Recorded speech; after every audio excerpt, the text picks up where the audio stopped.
Sobat Atlantis, kita ketemu kembali di Atlantis Series edisi ke-24. Malam ini edisi spesial karena tanggal 28 Oktober dan juga hari ini adalah long weekend. Kita tunggu koneksi dengan Mas Agung. Nah, ini udah masuk. Hari ini cukup hujan beberapa daerah dan macet ya jalanan karena hari libur. Halo, Mas Agung. Halo, Pak. Yeah. Gimana? Kelihatan, Mas? Kelihatan, jelas. Waduh, Jelas ya? pakai ini habis dari Vietnam ya, Pak? Ini iya, Mas. Ini karena mulai Jakarta mulai hujan, jadi saya pakai caping ini. Takut kehujanan, Mas. Oh, kirain habis perang Vietnam gitu. Ya, memang ini benar dari Vietnam ini dulu. Mas, ini kita mulai aja, Mas. Banyak rekan-rekan yang sudah menunggu. Ini tadi moga-moga nggak ada gangguan sinyal. Ini muka saya kelihatan nggak, Mas? Kelihatan. Oke. Ya. Ini namun sebelum dimulai, Mas, ini ada satu pertanyaan dari Mas Eko Purnomo. Ini dia menanyakan, Mas Agung, saya penasaran dengan spesies Begananda. Memang itu spesies nopo nggih? Nah, ini apa, Mas? Saya juga baru tahu nih ada spesies nasi bogana. Saya tahunya ini Begananda. Ini apa nih, Mas? Iya. Pak Marius kurang turun sedikit kameranya, jadi kelihatannya cuma segini. Jadi segini. Nah, segini. Nah, pas. Ya, oke. Nah, oke. Oke. Ini kayaknya model ininya beda ya dengan minggu lalu ya. Kalau minggu lalu kan kayaknya masih agak ke bawah lagi kan. Ini kayaknya agak ke tengah sedikit gitu ya. Ini lebih ya, belakang saya ada proyektor, Mas, ini, Mas. Jadi biar kesannya apa namanya lebih proyektornya kurang memang, pas, Pak. Agak geser ke sana gitu. Jadi, kurang pas ya? Ya, jadi kurang miring gini sedikit. Oh, agak gini ya mungkin ya. Segini ya. Ya, terus kurang naik sedikit. Ya? Jadi yang atasnya nggak kelihatan. Jadi nggak. Memang agak susah, Mas, ini, Mas. Karena ini landscape. Ya udah, nanti kita perbaiki berikutnya.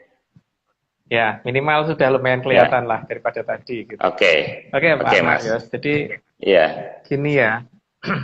Bego sebelum saya jawab secara total ini kan sebenarnya seharusnya ini ada dalam beberapa serat kuno tentang masalah Begononto ini. Jadi tapi nggak tahu apakah seratnya nanti beda dengan orang lain ya. Jadi ini versi saya ya. Jadi jangan dianggap a priori dulu bahwa mereka pasti salah atau saya yang salah, nggak tahu gitu ya. Kan begini. Kalau ini nama seratnya hampir sama dengan beberapa yang disebut orang gitu ya. Saya nyebutnya mungkin Cak Balik aja ya. Cak Balik aja namanya Sasongko Wedo gitu. Jadi yang saya tahu dari yang saya dapat gitu. Itu kan memang sangat beda dengan serat yang sedang beredar saat ini gitu. Yang saya tahu kan seharusnya isinya itu tentang bagaimana asal usul manusia. Terus manusia itu sampai dengan, tapi ini versi ya, bukan, saya tidak ngomong versi agama.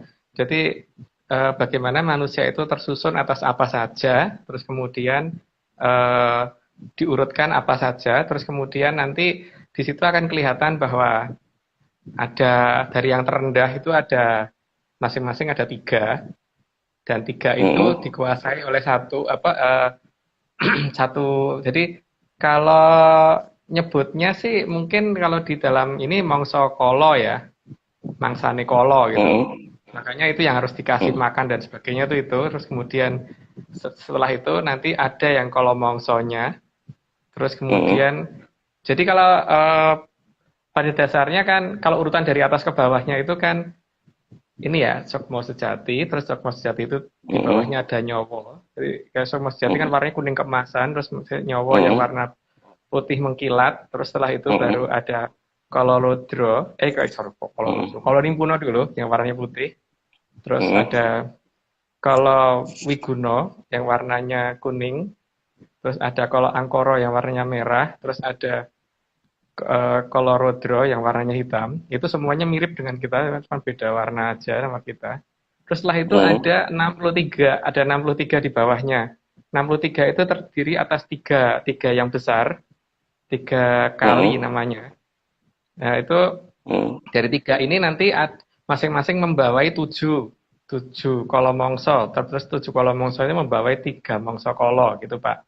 Nah untuk Begonondo ini termasuk dalam 7 yang membawahi 3 mongso kolo gitu.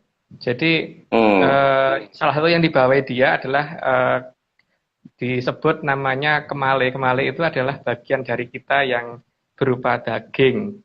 Itu nanti, jadi kalau di Jawa kan memang nantinya pada saat orang itu sudah selesai tugasnya di bumi itu harus dikembalikan semua satu-satu. Jadi bukan seharusnya tidak pada makamnya ya, karena harusnya dikembalikan satu-satu gitu. Nah, salah satunya nanti ada yang namanya kemale itu dikembalikan kepada sang yang siapa, itu ada, tapi saya lupa urutannya. Tapi nah, itu di bawahnya si Begonondo. Begonondo tugasnya untuk memberikan waktu istirahat kepada yang 3 ini. Ya, jadi makanya tugas dia hanya untuk membuat si 3 ini istirahat pada jam-jam tertentu gitu. Diutamakan sebenarnya pada saat kondisi gelap. Nah, kemudian kalau zaman dulu, makanya ada yang namanya Kidung Begonondo itu untuk menidurkan anak kecil.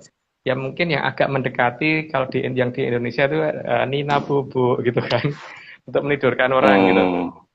Nah, tapi kalau kemudian kan ini sejak zaman Prabu Jungkung Mardeo itu kemudian digunakan untuk menjadi Aji Begonondo untuk nyirep orang, untuk menidurkan orang gitu. Termasuk sampai ke zaman Singosari awal, di zaman Prabu Malangkuseswara itu digunakan untuk seperti itu. Nah, terus kemudian untuk ininya penggunaan untuk di zaman sekarang itu kan mungkin memang karena hilangnya tradisi ya Pak, sehingga tidak lagi beredar cara penggunaannya untuk apa dan sebagainya gitu. Dan sungguh sayang karena saat ini kan banyak orang yang tidak bisa mengembalikan itu kemana gitu, dan tidak bisa melihat itu apa dan harus dikembalikan kemana, sehingga banyak yang kemudian lepas di luaran, sehingga mereka kemudian ikut dalam kelompoknya di bagian Ariloko. Ariloko itu kan kalau dalam bahasa Jawa itu di alamnya Kajiman. Sehingga mereka kemudian kan dulu sering digunakan oleh ibu-ibu zaman dulu untuk menidurkan anaknya pada saat siang hari. Karena banyaknya Begonondo yang beredar itu saat ini, maka kemudian nggak tahu ini apakah saya doang yang kerasa begitu atau gimana. Sehingga banyak orang yang mendekati tengah hari saat ini gampang ngantuk. Karena banyaknya Begonondo yang beredar di sekitaran luar gitu. Nah ini kan memang kalau zaman dulu kan kemudian ditangkap dijadikan Aji Begonondo Pak. Tapi kalau sekarang kan enggak, itu dilepas karena enggak ya mungkin karena beda pandangan ya zaman sekarang dengan zaman dulu gitu. Nah ini sebaiknya digunakan nama Pak digunakan nama Pak Mario saja gitu, itu lebih baik.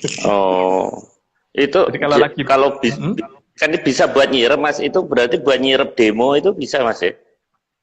Harusnya makanya harusnya tugasnya kepala negara atau itu supaya tidak jadi ribut gitu, itu bisa harusnya. Saya ingat Mas ada satu film itu Parfum ya, saya lupa judulnya apa. Jadi waktu perang itu bisa buat nyirep orang. Rupanya kita juga punya ya aji-aji seperti itu ya. Iya, kita punya banget kan. Ya. Nah, terus ya ini Pak, yang paling utama kan, saya nggak tahu apakah nanti akan digunakan apa tidak. Tapi kalau mendengar beberapa ramalan leluhur yang menyatakan bahwa menang tanpa ngasorake itu kemungkinan akan digunakan, tapi entah oleh siapa gitu ya. Karena salah satu cara untuk menang tanpa ngasorake itu kan berarti kita tidak membuat lawan malu, cuman ditidurkan saja gitu kan. Cuman ya itu tugas siapa sih? Saya pasti belum tahu. Tapi nggak tahu apakah analisis saya salah atau tidak, saya belum tahu. Gitu. Oke, Mas, makasih. Kita lanjutkan, Mas. Jadi rekan-rekan mungkin ngelihat agak lain. Ini karena beberapa hari ini saya bingung. IG Live itu nggak bisa kamera belakang, Mas Agung. Jadi ini ada alasan kenapa saya taruh proyektor. Ini proyektor, makanya kebalik tulisannya. Jadi saya nggak tahu apakah handphone saya, makanya saya panik. Kemarin ini saya pasang proyektor, Jadi ini nanti gambarnya di belakang saya karena ini jadi nggak bisa Mas. Ini saya kamera puter back itu kan kemarin bisa itu kan minggu lalu. Sekarang ini nggak bisa. Mungkin tahu kita pakai Atlantis ini jadi ngabis-ngabisin servernya Instagram ya. Jadi mungkin dibikin sekarang ini adep-adepan. Jadi sekarang nggak bisa saya ngelihat belakang ini nggak tahu kenapa. Oke Mas, kita teruskan Mas. Ini Baruna Mas ya. Ini apa ini Mas? Sang Hyang Bathara Baruna ini. Iya, gambarnya mana? Oh, gambarnya nggak kelihatan. Ini, di belakang. Di belakang, nggak kelihatan. Oh iya, iya. Ya. Kurang ini apa? Kurang ke atas sedikit kameranya Pak. Jadi kepotong dikit. Nah, gitu. Gini ya. Iya. Oke. Gitu. Dalam cerita di Jawa, nah, saya ngomongin cerita ya. Mau dianggap ada apa tidak, monggo terserah itu. Jadi ada yang namanya Wahyu Hastobroto. Dalam Wahyu Hastobroto itu salah satu dewa yang ada dalam Hastobroto adalah Bathara Baruna. Nah, tapi kan saat ini sayangnya Bathara Baruna ini cuman di filsafat saja, sampai di filsafat saja. Jadi adanya Bathara Baruna tidak dicari bagaimana apakah beliau itu ada atau tidak, tapi yang diceritakan cuman mempelajari tentang bagaimana tata namanya beliau gitu. Malah cuman diartikan begini ya, bahwa Bathara Baruna itu melambangkan lautan. Lautan itu merupakan akan tetap berwarna biru walaupun bening dan biru walaupun kedatangan kotoran dari manapun. Sehingga yang ketempatan Bathara Baruna dianggap sebagai orang yang ketempatan masalah seperti apapun akan tetap selalu berpikir jernih. Apa itu salah? Enggak, tapi enggak tepat. Karena di sini sosok Bathara Barunanya tidak dianggap ada gitu. Seperti halnya misalkan ada nama Pak Marius gitu, yang dipelajari tentang namanya Pak Marius itu apa, tapi Pak Mariusnya dianggap tidak ada, gitu ya Pak. Jadi di sini saya sebenarnya hanya ingin menunjukkan bahwa untuk versi orang Jawa seperti saya, Bathara Baruna itu ada, dan itu adalah salah satu yang menjadi kunci perlindungan di daerah Atlantis sana, sehingga kenapa tidak bisa dilihat dengan teknologi modern, karena ada yang setataran Bathara yang kemudian melindungi wilayah sana sehingga memang benar-benar teknologi tidak akan bisa menjangkau sana gitu. Hanya Menyan yang bisa menjangkau sana gitu. Oh, nah bedanya dengan Dewa Ruci apa Mas? Kan air juga Mas. Dewa Ruci itu kan sukma sejatinya si Bratasena atau Werkudara Pak. Jadi bukan Bathara itu, bukan ini, tapi Dewa Ruci adalah bagian dari Werkudara yang paling dalam gitu. Jadi kalau misalkan orang yang saya ceritakan tadi kan urutannya dari sayangnya paling atas yang warnanya kuning mengkilat seperti emas gitu. Makanya kenapa zaman dulu orang hormat tuh kok begini nutupin mata, karena silonya menghadapi beliau itu kan Pak. Menghadapi orang yang sudah bisa mengeluarkan sukma sejatinya sehingga akan dilingkupi oleh cahaya yang warnanya sangat menyilaukan sekali. Maka zaman dulu kemudian supaya tidak silau itu kemudian untuk nutupin mata seperti itu. Jadi ada bedanya antara Dewa Ruci sama Bathara Baruna versi saya. Tapi kalau dianggap keliru ya monggo, itu versi saya kok. Kan boleh tahu bicara. Okay. Gitu. Dan ternyata malam ini ada hubungannya dengan Atlantis, Mas. Iya, ya karena memang salah satu pelindungnya adalah beliau gitu. Oke, Pak. Mas, kita lanjut Mas, karena 20 slide harus habis malam ini. Ini Antasena, Mas ya? Ya, Antasena itu salah satu putra dari Dewi Urangayu yang merupakan cucu Sang Hyang Bathara Baruna, dan itu adalah salah satu senopati agung di keraton sana gitu. Berarti saya punya senopati nih Mas, ini Antasena. Dan ininya juga kotak-kotak Mas ya? Ya iyalah Pak. Ini. Iya, ya, karena saya itu tadi salah ngambil, ada namanya Kocoworo Mas ya. Apa ya? Ternyata ini atasnya nih ya. Kalau Antasena ini ya. Seperti kayak kupluk gini, yang ini kalau yang ini beda, ini kok ada namanya hampir salah tadi saya nyuri di itu pakai aji-aji Kolosengkoro tadi Saya menerapkan ajian itu ya udah. Oke. Oh begitu Mas ya? Ya, dari putra dari Dewi Orangayu, dan Dewi Orangayu kan salah satu putri dari Sang Hyang Bathara Baruno. Jadi salah satu senopati di sana adalah cucunya Bathara Baruno gitu. Jadi tidak semuanya perempuan yang di sana itu, ada yang laki-laki juga gitu. Dan kenapa di sana sangat kuat dan tidak bisa dideteksi itu ya salah satunya karena ada cucunya Bathara Baruno di sana, gitu. Jadi kalau dikatakan dalam perang Bratayuda beliau meninggal itu tidak, dia cuma kembali pulang ke tempatnya. Ke keratonnya gitu. Mungkin gitu, ini Pak. Banyak rekan-rekan yang masih bingung ini Mas, antara wayang dan Atlantis kok nyambung ini. Tapi nggak apa-apa lah, kita teruskan aja. Ini kita bahas lain waktu. Nah, kalau ini siapa Mas? Kayak Arimbi Mas. Dewi. Bukan, Dewi Orangayu Pak. Dewi Orangayu. Cimambang. Dewi Cimambang. Ya. Maaf. Dewi Cimambang itu putranya Resi siapa itu yang mendirikan yang diperintahkan Bathara Indra untuk mendirikan Indraprasta. Aduh, Resi siapa? Begawan Pilawo, ya, Begawan Pilawo. Nah, berarti saya salah ngambil nih Mas. Saya ngambil Arimbi, soalnya ada tulisannya. Saya pikir Arimbi, salah ya? Bukan. Beda, kalau Arimbi kan istrinya salah satu ya Bratasena ya. Iya. Kalau ini kan Dewi Cimambang. Dewi Cimambang putrinya Begawan Pilawo. Begawan Pilawo itu begawan yang dipercaya Bathara Indra untuk membuat Indraprasta yang disembunyikan sehingga tidak terlihat. Nah, cerita tersebut itu sangat mirip dengan disembunyikannya Mojopahit zaman sekarang ini sehingga tidak bisa dilihat orang gitu. Di sini Dewi Cimambang merupakan kunci untuk pembukaan Indraprasta kan, sehingga di sini saya tunjukkan beliau ini bahwa masalahnya di sini kan ada keterkaitan 3 kerajaan besar yang harusnya saat ini ada tapi tidak bisa dilihat orang. Nah, untuk yang Dewi Cimambang ini ada seharusnya untuk yang mengetahui bagaimana proses ini bisa dibuka, karena semua kunci pembukaannya dipegang oleh Begawan Pilawo, bapaknya beliau gitu. Jadi kalau ketemu Dewi Cimambang ya pasti akan bisa dibuka dengan gampang atau gampang dilihat. Jadi kalau pengen melihat Atlantis, cari dulu Dewi Cimambang gitu Pak. Maksud saya begitu. Wah, ini Mas Agung bisa jadi dalang. Kenapa nggak bikin dalang lakon Atlantis aja Mas ini Mas? Saya bukan dalang ya Pak. Saya itu kan cuman rakyat kecil ya, jadi bukan dalang. Ini teman saya. Oke Mas, ini apa di Bukit Kapur? Mungkin ada yang join di IG Live nih mungkin. Iya, itu teman saya ini ngikutin nih kayaknya, namanya Pak Anan.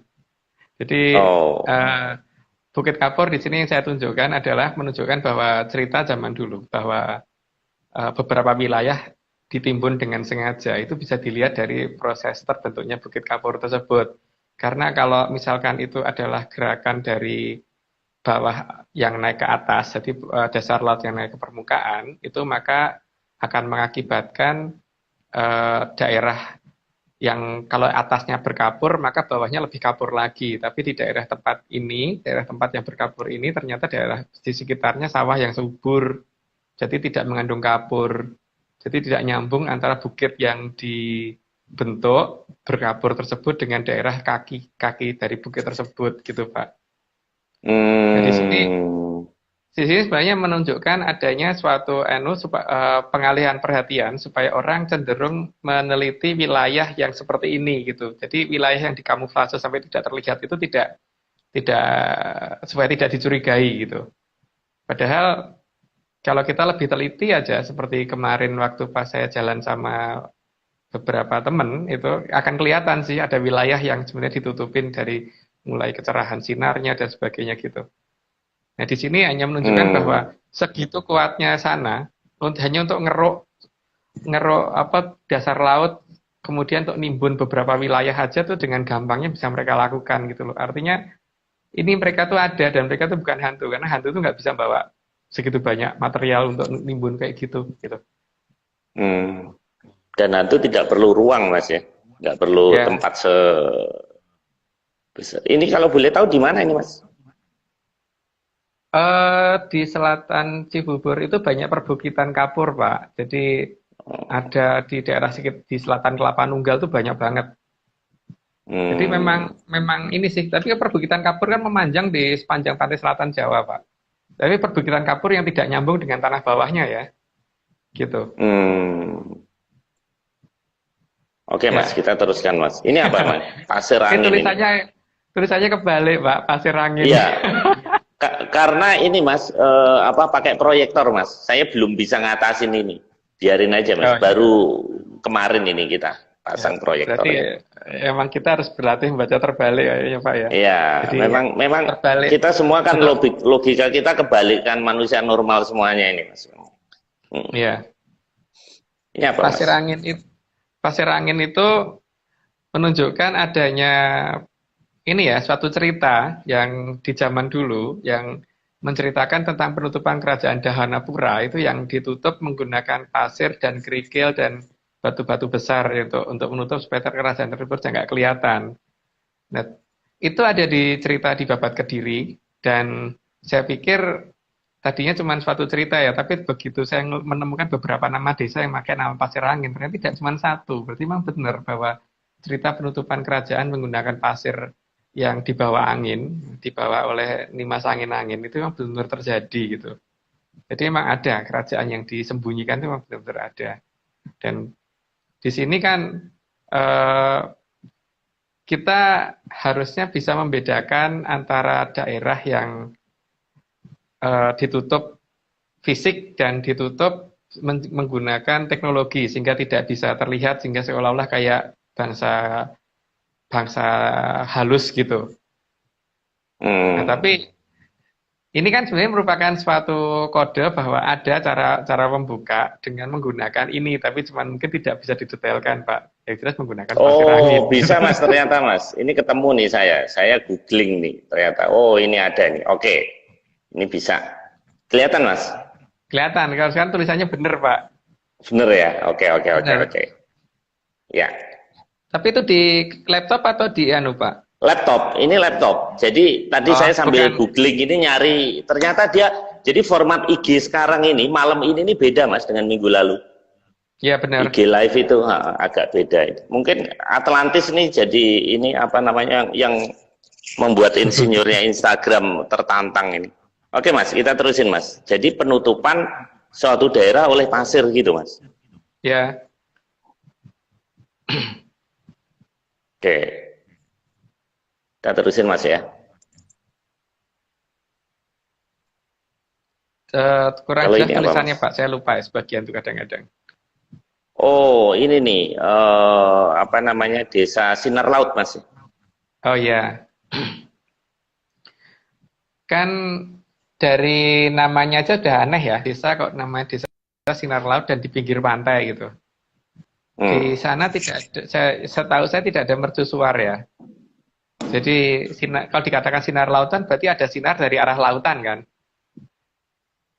Dan di sekian generasi kan tentu saja kemudian ini kondisi berubah sehingga hanya tinggal jadi nama gitu. Dan apakah tempatnya bergeser apa tidak, tapi yang jelas dulu pasti ada sinar yang datangnya dari laut yang bisa mereka lihat sehingga satu desa dikatakan itu karena mungkin hanya terlihat dari desa tersebut gitu.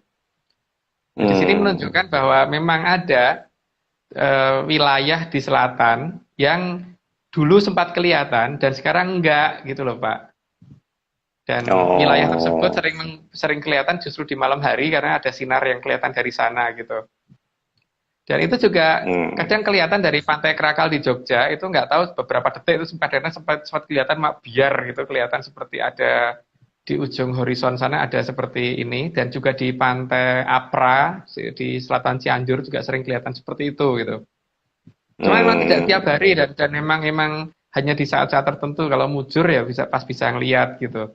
Jadi keberadaan sinar laut itu ada dua kemungkinan bahwa itu adalah bangunan dari sana yang kemudian pas bisa kita lihat atau pas ada pembukaan karena ada armada yang akan masuk ke sana sehingga tirainya dibuka dulu baru masuk baru tutup lagi gitu loh, Pak. Atau akan keluar gitu karena ada dua kemungkinan. Ada yang akan masuk sehingga terpaksa harus buka dulu baru kemudian ditutup lagi atau ada yang akan keluar buka dulu tutup lagi gitu. Sehingga kenapa nggak ditungguin aja, Mas? Nggak ditungguin aja terus gitu? Lah, kan saya harus bekerja, Pak. Kalau nunggu di sana kan oh iya, iya. Nggak kerja, Pak. Oke, Mas. Kita lanjutkan, Mas. Ini Pelabuhan Ratu. Ya. Ini apa, Mas? Di Pelabuhan Ratu ini kan, Pak ya, ada satu nama pelabuhan. Tapi pelabuhan itu kan di selatan Jawa yang pakai nama pelabuhan cuma satu di sepanjang pantai selatan. Jadi kan di sini jelas bahwa ada tempat untuk pertemuan antara ratu di sana dengan raja di sini pada waktu itu. Ya kemudian oleh Bung Karno waktu itu kemudian dipertegas dengan diadakannya satu bangunan di kamar tertentu, di gedung di hotel tertentu, sehingga daerah tersebut hanya digunakan untuk pertemuan dengan beliau yang bisa bertemu gitu kan, atau yang diperkenankan oleh bertemu oleh beliau gitu. Tapi ya memang tidak semua orang bisa bertemu dengan gampang, tapi ya banyak orang yang aku bertemu ya monggo saja. Tapi yang jelas seorang ratu itu pasti tidak akan mau sembarangan untuk bertemu dengan sembarangan orang gitu, Pak. Tapi yang jelas bahwa sebenarnya cukup aneh kan, kenapa hanya ada satu nama pelabuhan di selatan Jawa gitu loh. Kenapa tidak ada yang nama pelabuhan lain di sepanjang pantai selatan kita? Ini kan kemungkinan juga menyangkut tentang keberadaan Sungai Berantas yang salah satu ujungnya ada di situ gitu. Yang saat ini ditutup. Cuman mungkin tidak kita bahas di sini, Pak, untuk masalah Berantas gitu ya. Oke. Lain kali, Mas. Nunggu hujan apa gimana? Apa nunggu Jakarta banjir baru dibahas? Aduh. Saya sih ngusulin, Mas. Ini karena udah musim hujan itu dibahas. Tapi ya nggak usah sampai yang mendetail lah gitu. Setidaknya itu kita sungai, aware lah. Ya, ini kan sungai 8 km lebarnya, Pak. Dan itu memanjang dari utara selatan. Dan ditutup bagian atasnya. Perjanjian 500 tahun kan menyatakan akan dibuka itu nanti. Cuman masalahnya kan, ini kalau diceritakan nanti membuat banyak orang akan jadi panik dan sebagainya. Jadi mending jangan dibicarakan. Oke. Mungkin bukan berantasnya, Mas, tapi aliran-aliran sungai yang mengaliri Jakarta ini kan banyak, Mas. Ya itu mungkin ada di situ ada petunjuk apa gitu, nama-namanya kan ada nama rawa, nama sungai gitu. Ya, itu ada di atasnya Berantas soalnya, Pak. Masih di atasnya Berantas bukan di Berantasnya. Tapi kalau Ciliwung itu gimana, Mas? Bener nggak? Ada, tapi kan di atasnya Berantas. Ya Deko di atasnya Berantas. Jadi ya cuman bisa mengusulkan kalau pemerintah segera mau memindahkan ibu kota sesegera mungkin lah. Tapi kalau tidak ya yang penting saya tidak nakut-nakuti itu aja. Monggo aja terserah pemerintah. Oke. Kita terusin, Mas. Ini apa, Mas? Kayaknya Taman Sari ya, Mas. Benteng. Bukan, Beteng, pojok Beteng. Benteng, ya? Itu Beteng yang ada di Jogja. Yang digambarkan sebagai sesuatu yang berwarna putih. Jadi kan sebenarnya sudah digambarkan ada satu bentuk bangunan yang di Keraton Jogja. Yang seharusnya keraton itu mengikuti pakem pewayangan yang ada. Seperti ngayonakan Bandaran Agung gitu. Menggerakkan wukir. Ngayonakan Bandaran Agung artinya menghadap ke arah pelabuhan, menggerakkan wukir berarti membelakangi gunung. Cuman di sini kan kalau kita melihat kondisi keraton kita dari zaman dulu, kalau misalkan Mojopahit dikatakan dari batu bata merah, kenapa ini menjadi digambarkan menjadi sesuatu yang berwarna putih gitu, di belakang keraton yang berwarna hijau gitu kan? Itu kan artinya menunjukkan bahwa di belakang Atlantis ada sesuatu yang berwarna putih. Jadi dia menghadap ke arah utara dan di belakangnya sesuatu yang berwarna putih. Berarti dia ada di utara Antartika kan, Pak? Gitu maksudnya. Oh, jadi putih ini artinya salju gitu, Mas ya?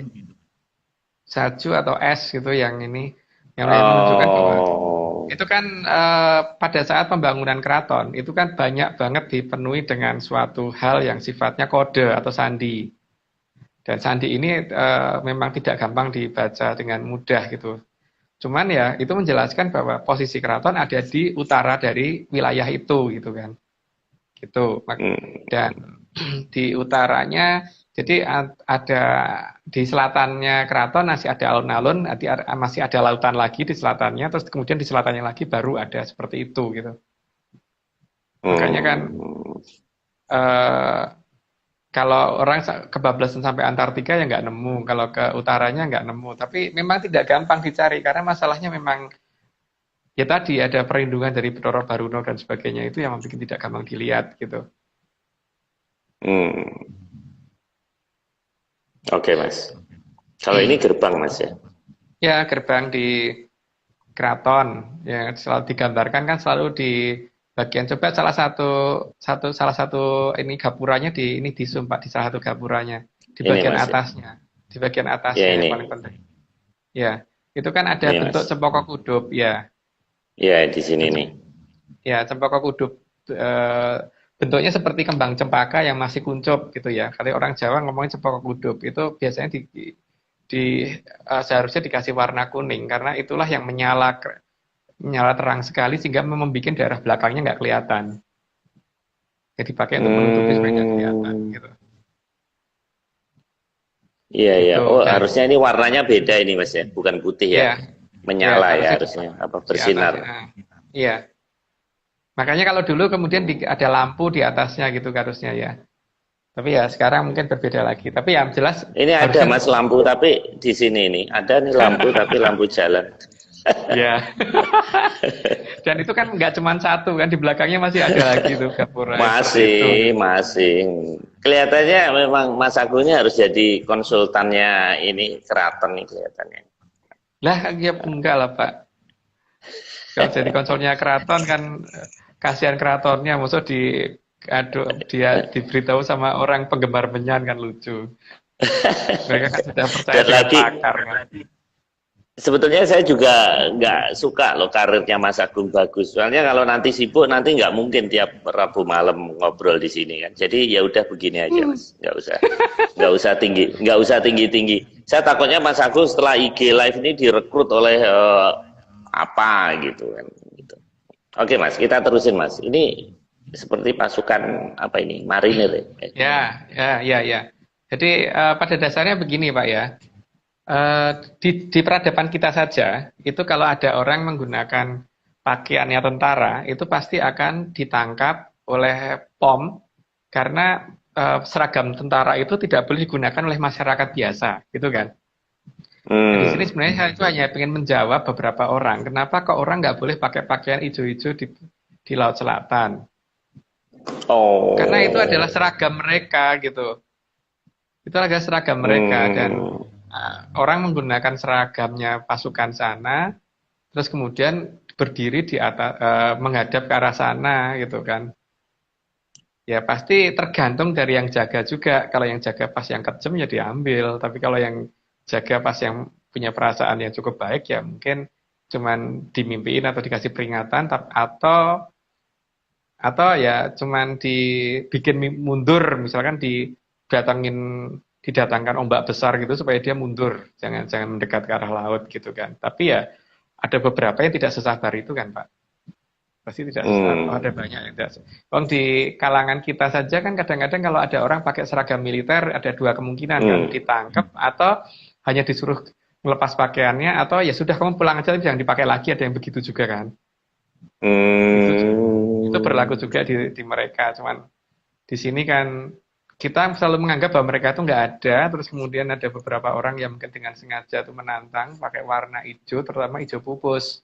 Tapi itu bukan warna yang digunakan oleh sang ratunya ya, karena ratunya warnanya keemasan semua, bukan warna hijau. Negara kaya masuk pakaiannya pakaian biasa. Gitu.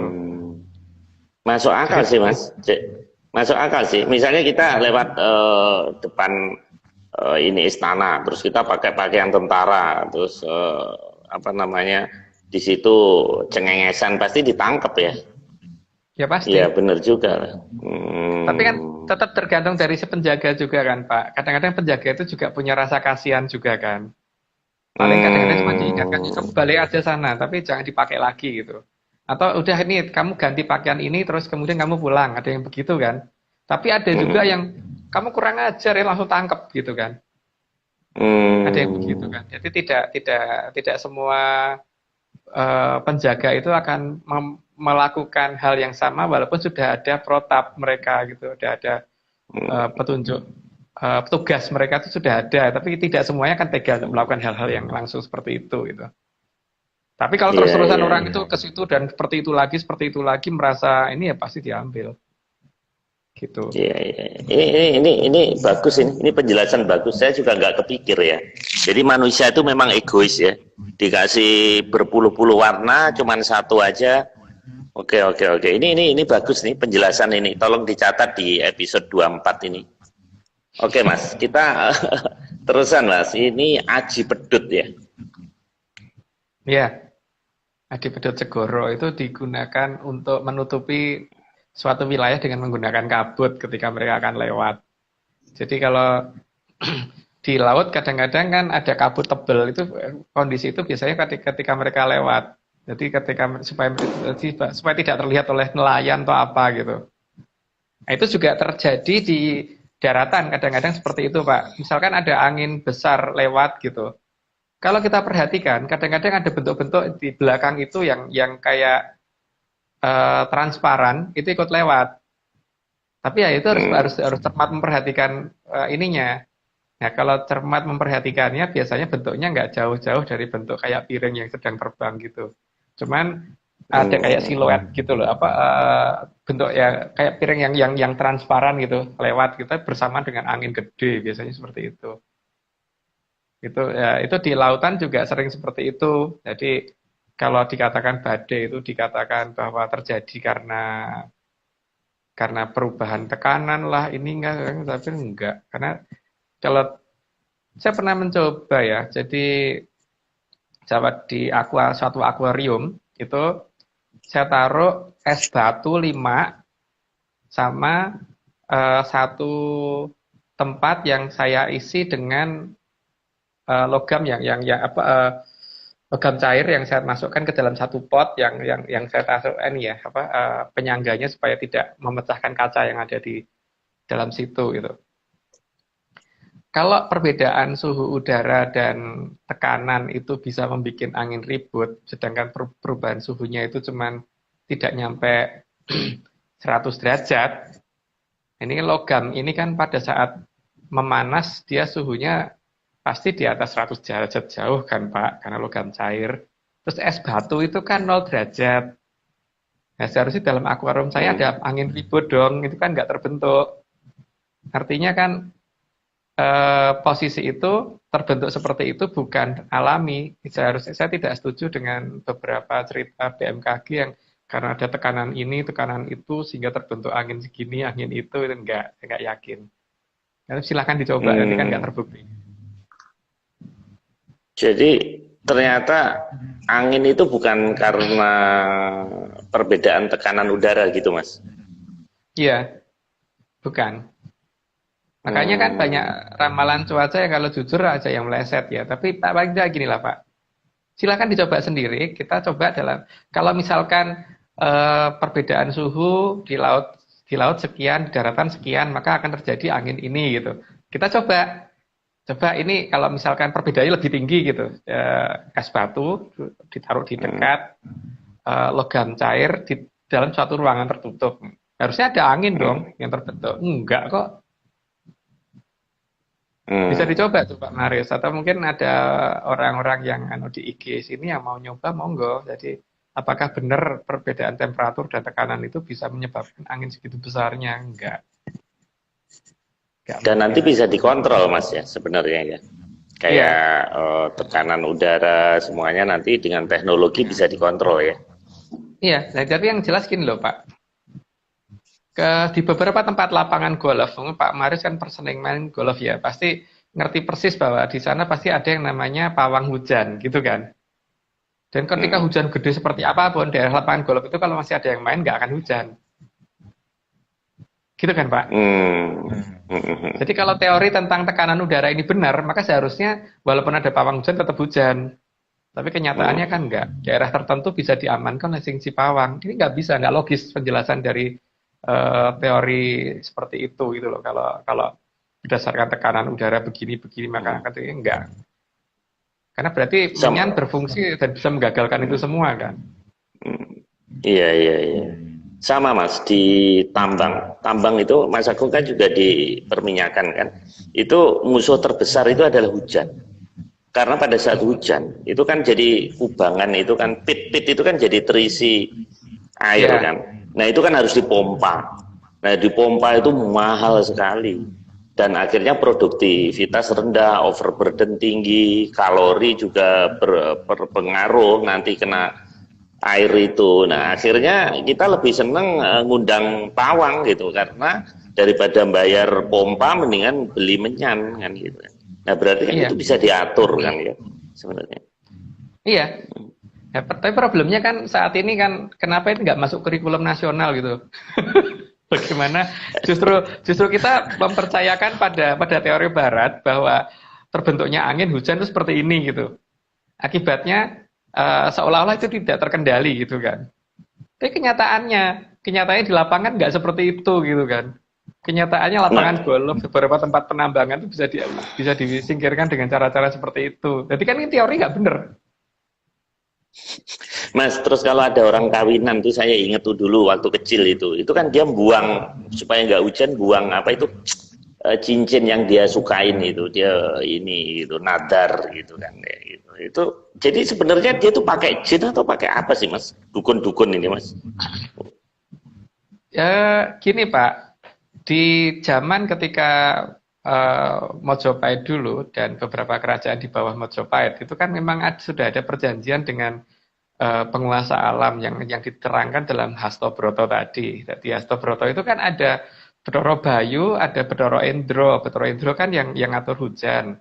Untuk di wilayah Indonesia dipegang oleh putranya salah satu cucunya beliau namanya Sanghyang Betoro Sujendro. Nah, tapi kan masalahnya kan saat ini kan bagaimana cara komunikasi dengan beliau ini tidak ada lagi. Kalau zaman dulu kan ini bisa dikomunikasikan sehingga ketika harusnya hujan jadi mbok nanti dulu gitu masih bisa kan. Sanghyang Sujendro mbok nanti dulu gitu. Itu zaman dulu kan ada, tapi kan sekarang enggak, Pak. Gitu. Jadi masalahnya kan ketika Hastobroto tadi cuma dianggap sebagai sebuah nama yang kemudian dipelajari secara filsafat, ya bablas angin ya, artinya semakin jauh dari hal yang sebenarnya. Dan seperti tadi, ketika beberapa ajaran kuno hanya dirubah menjadi sesuatu hal untuk menjadi baik dan tidak sakti, dan kemudian diganti, karena kenyataan yang saya dapatkan, Weda Sasongko saya beda dengan yang sudah beredar. Itu lain banget. Akhirnya apa? Orang hanya jadi baik doang, Pak, dan pengendalian alam tidak terjadi gitu kan. Kurang menyayang jelas ini. Iya. Saya lagi bahas kitab pustaka Weda Sasangka loh, Mas. Mas, ini apa nih perbedaan suhu? Apa ini? Ya. Yang tadi ya. Kan yang saya ceritakan, jadi langsung jawab dua gambar ya. Oke, ini saya terusin aja. Setelah ini, ini angin pantai ya? Ya. Sama ya tadi ya? Ya. Penjelasannya. Di sini kan penjelasannya sama. Jadi kan pada dasarnya sama. Gini Pak, dikatakan kalau malam itu terjadi angin laut, kalau siang terjadi angin pantai. Nah, problemnya kan ternyata kalau kita ngamatin benar-benar di pinggir laut tidak selamanya seperti itu gitu loh. Walaupun malam kadang-kadang ada angin yang justru malah menuju ke pantai. Jadi kadang-kadang memang kita harus cross check lapangan kok. Berarti tidak teori itu tidak selamanya betul. Jadi ya kasus seperti katanya kalau pas bulan purnama terjadi pasang tertinggi. Coba aja Pak Marius lihat bahwa kalau kita ke pinggir laut, itu nanti akan kelihatan bahwa kalau hari ini surut jam 7 malam, ada besok surut jam 7 pagi, terus besoknya jam 8 malam, terus jam 8 pagi, terus begitu naik 1 jam tiap hari, tidak peduli purnama, kalau saatnya surut, ya surut, gitu. Jadi bukan berarti kalau purnama harus naik. Tidak peduli, tidak ada bulan sekalipun, kalau saatnya pasang, ya pasang. Jadi aturan penambahan 1 jam per hari itu berlaku, dan itu berlaku juga dengan perpindahan pasir pantainya. Jadi kalau pasir pantainya itu sekarang misalkan ada 7 jenis pasir pantai yang ada di wilayah itu, biasanya nanti akan terjadi pergeseran. Berarti 1 minggu pertama pasirnya misalkan yang ini adalah batu-batu kecil, terus pasir halus, pasir kasar, kerang-kerang dan sebagainya. Nanti akan ada perpindahan itu dan urut itu perpindahannya. Biasanya per 7 wilayah pantai itu akan seperti itu. Per 7 wilayah itu maksudnya begini. Di sini pasir halus semua satu wilayah, terus pasir kasar semua yang ada apa namanya? Tanah-tanah kasar, batu-batu kasar gitu, terus ada yang kerang-kerang, pecahan kerang-kerang dan sebagainya. Itu biasanya ada 7 jenis itu. Nanti bergesernya begini Pak, yang pasir halus pindah ke kanan, yang kanannya pindah ke kanannya lagi, yang kanan pindah kanannya lagi, yang kanan pindah kanannya lagi, terus nanti yang ujung ke-7 akan balik ke ujung pertama. Silakan dicoba, dilihat kalau nggak percaya.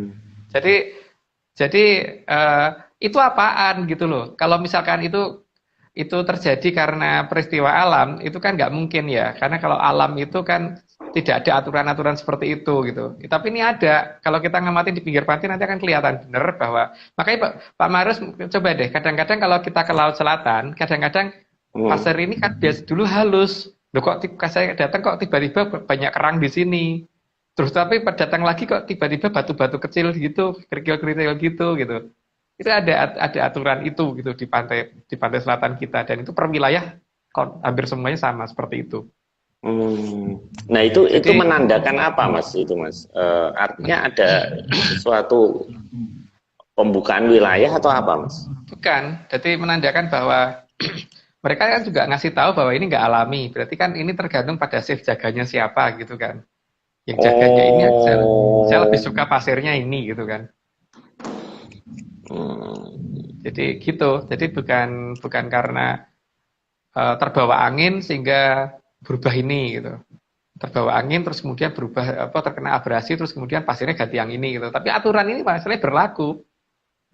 Dan termasuk aturan penambahan pasang surut 1 hari per 1 hari per 1 jam per 1 hari itu ada penambahan itu gitu. Jadi yang terbaik memang harus ditungguin, paling tidak kalau ada waktu menunggu selama misalnya 1 bulan di pinggir pantai. Tapi kalau itu akan bisa ngamatin perubahan pasir lautnya. Tapi kalau misalkan nggak ada waktu sama 1 bulan, coba paling tidak 3 hari gitu untuk melihat bahwa air laut itu akan pasang dan surut nambah 1 jam per hari, coba dibuktikan. Terutama mungkin yang terbaik adalah ketika menjelang purnama, Pak. Jadi untuk membuktikan bahwa purnama itu tidak ada hubungannya dengan pasang laut, gitu. Makanya gini ya, kalau saya punya gelas, aku punya ember, misalkan punya 7 ember.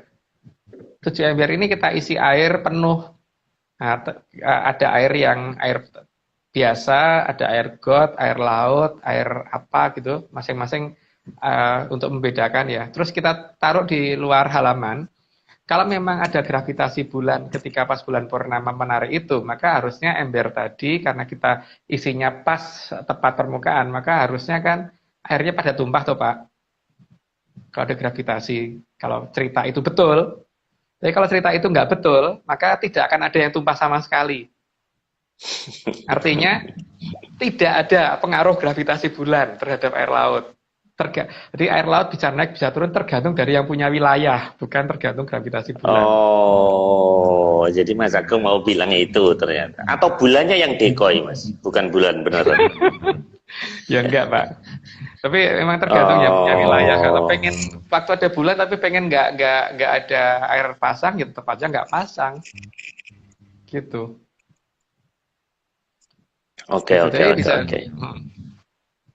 Dan kalau air laut itu kalau sudah surut kan 3,5 jam rata-rata.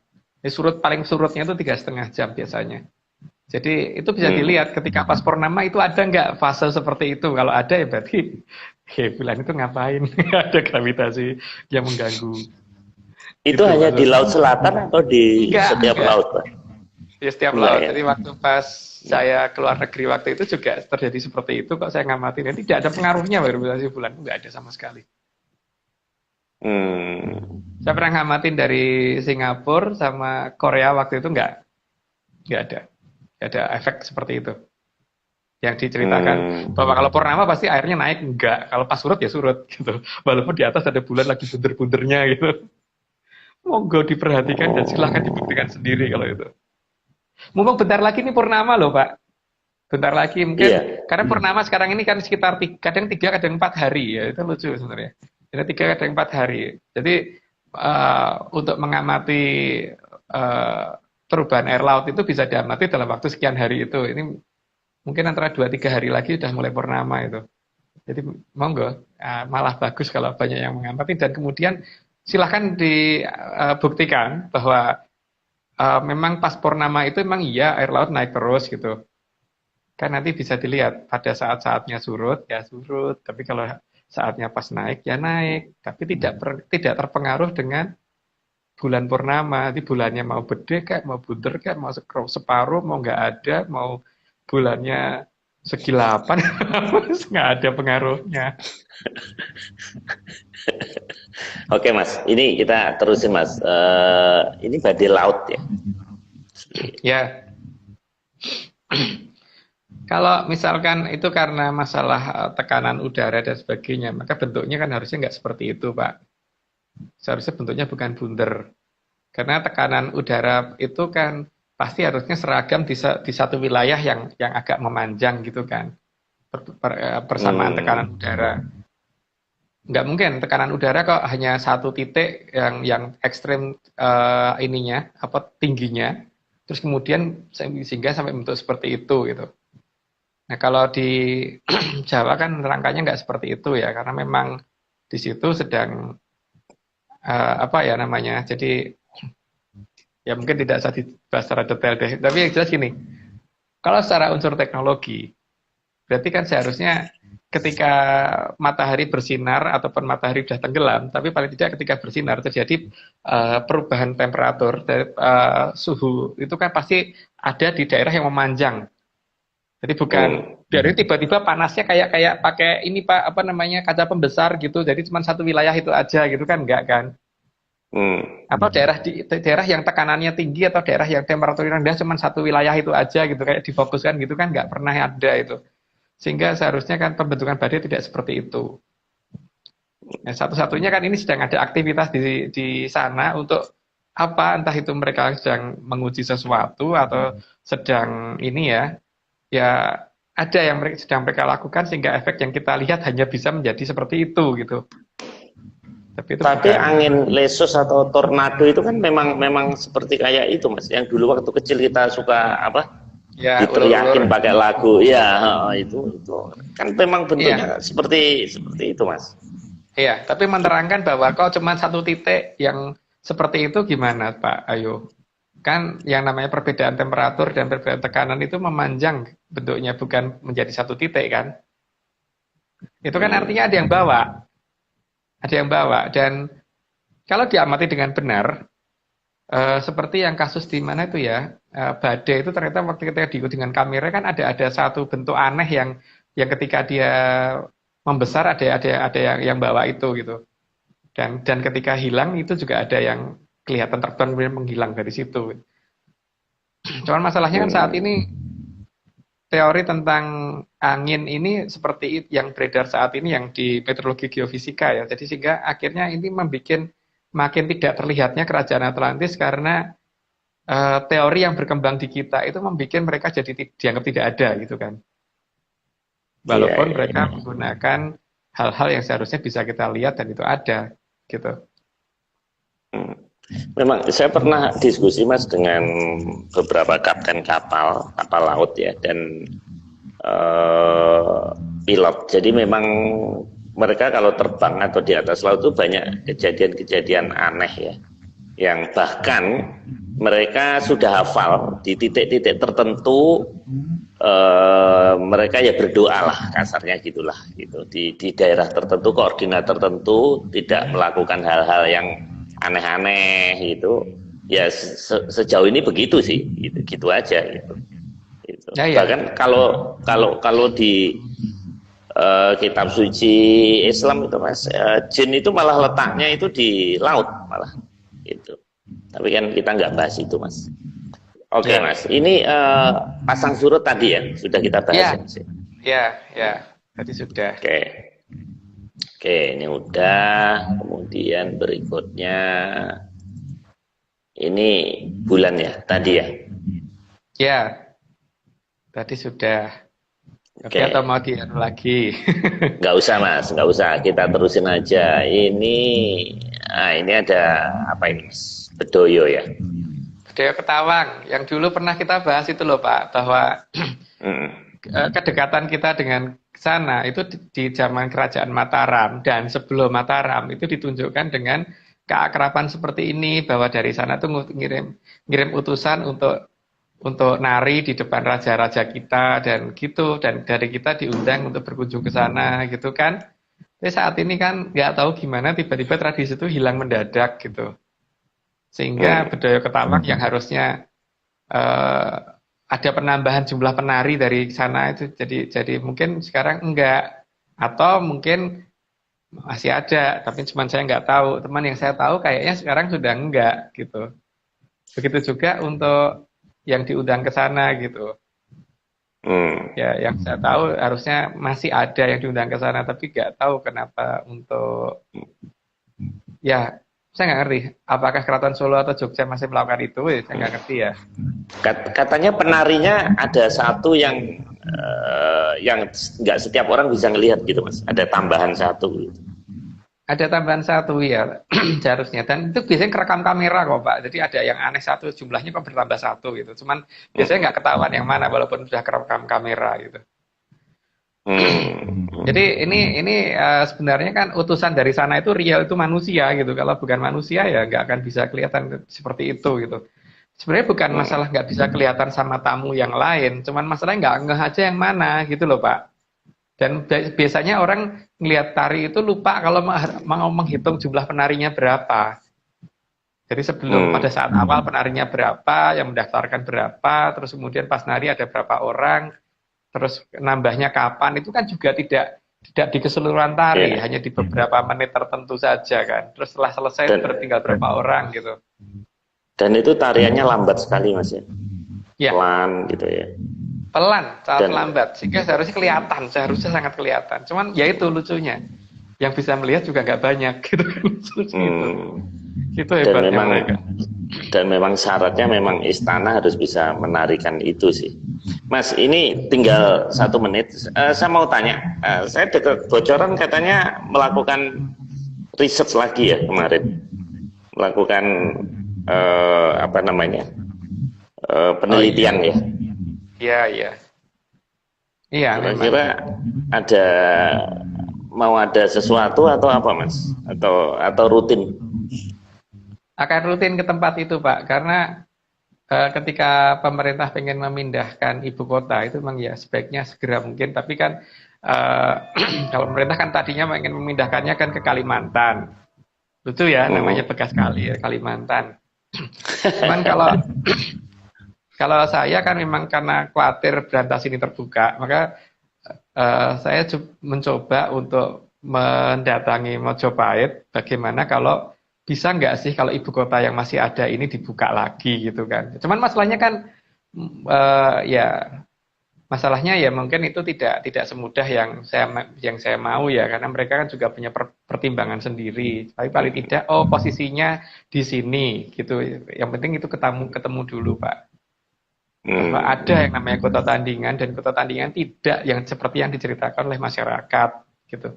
Agak bergeser cukup jauh ternyata.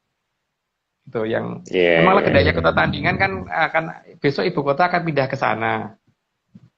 Dan ya ternyata kalau kota tandingan yang kita dapatkan tidak tepat di kota tandingan yang menjadi legenda di daerah Kerawang. Jadi memang wilayahnya mungkin masih masuk Kerawang tapi tidak di Kerawang gitu Pak. Tidak di wilayah kota tandingan yang disebutkan masyarakat itu. Tapi beberapa gejala sudah kelihatan sih bahwa ada yang tidak wajar di lokasi itu kelihatan banget. Cuman tidak untuk konsumsi publik Pak untuk saat ini. Dan mungkin tidak perlu diceritakan terlalu detail karena ya saya nggak mau kalau kemudian dikatakan membuat masyarakat takut atau cemas atau apa gara-gara ada berantas gitu. Itu aja lah. Oke Mas, ini udah 60 menit, kita sambung lagi. Minggu depan masih laut Mas, ini masih banyak. Mungkin masih 1 atau 2 sesi lagi. Oke Mas, salam Sumpah Pemuda dan selamat Maulid Nabi. Sekian, terima kasih, selamat malam. Salam menyahan. Terima kasih Mas Agung. Dan juga rekan-rekan yang 41 rekan yang join malam ini. Terima kasih atas kesediaan waktunya. Selamat malam. Selamat malam. Malam, Mas. Ya. Belum mati ya. Ini saya habisin aja karena ini IG saya agak takut. Ini formatnya beda loh Mas, ini Mas dengan yang kemarin ini. Ini iya, ada kotak